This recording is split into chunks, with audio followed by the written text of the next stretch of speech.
But Hamilton as well, I will say, I mentioned this last weekend, he definitely is having a very noticeable slump, at least in this triple header.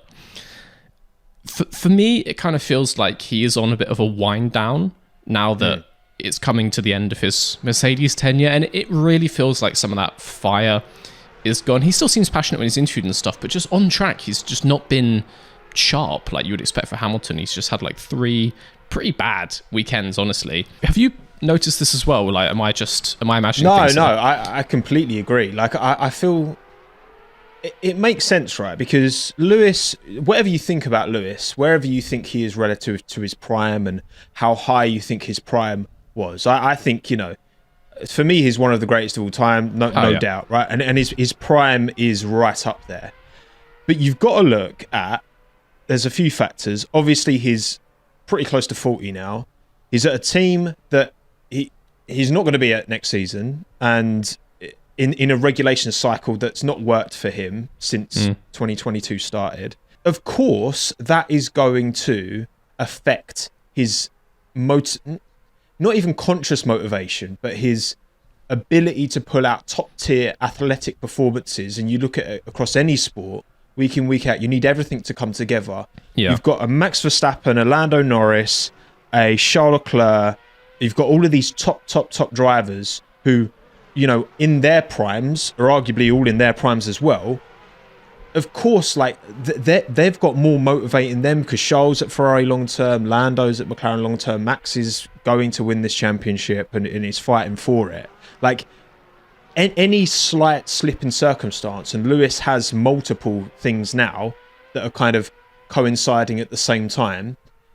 Like, I think that is reflecting in slips in his performance. Of course, Mercedes are very culpable for what's happening. They're given a car that isn't working great. But at the same time, you look at his head-to-head with George so far this season. You look at his inability to get this car into a frame that works for him.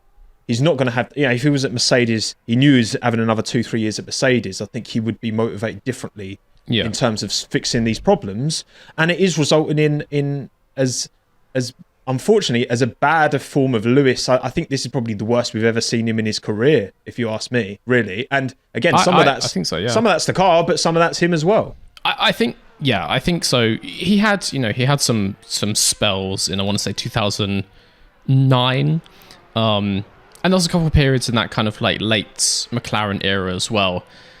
I think, for all the mental sides and the champion of the kind of like mental side of the sport that Lewis is, he definitely does seem to be affected by these long-term slumps from the car side. Do seem to get to him. He's kind of had slumps that coincide with those from the like passion side, and it seems like it's the same thing. As you say, he's had 3 years now where the car just hasn't come to him. It just hasn't suited him. And he's leaving. Yeah. For me, this is the worst Lewis Hamilton that I remember ever watching. He is just like a very midfield driver. If anything, like lower half of the grid in the last few races. Yeah. I mean, that's the form. That's the form he's in right now. And again, there's a lot of circumstances behind that. And I think any driver, right, you can have those really high peaks, and then you can have periods where things aren't working. And I don't begrudge, and I believe he will rediscover a lot of that form at Ferrari. But the question is, if you're asking the question, will he ever get to those kind of peak levels? Once the driver's getting into their 40s, drivers typically don't go that long for a reason, and something's got to give. And again, it's just a manifestation of multiple circumstances that just aren't working for Lewis. Is it just this ground effect generation as well, right? You've just seen certain drivers who...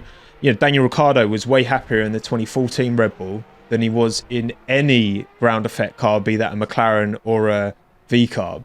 So, we just don't know. Until he goes to Ferrari, we don't know how permanent this period of form is. But you've got to, it's clear and obvious Lewis isn't driving to a level and to a standard that he sets himself. He's been very open and honest about this. He said he's been rubbish in qualifying. Like, he's put his hands up and taken a lot of responsibility, as he should, because it is always a combination. It's not always just the car, and it's not always just the driver.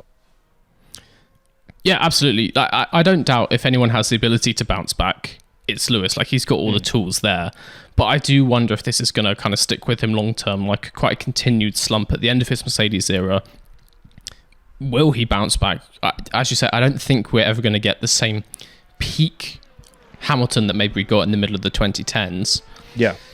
It's not...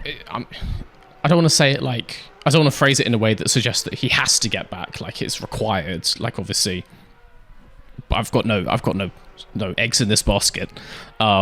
But it would be a shame for the sport to have him have like a slow fade out. I'd much prefer, like an Alonso story where he stays pretty spicy until the very end, until he's just like, "Now I'm done," and then he just goes on a high. I would quite like that. Well, I mean, that's what Rosberg did. He just buggered off, no, won his no title, better, and was like, "Ta-da! I'm gonna go make ice cream in a beefer." Exactly, no better way to end it than like in your championship winning race.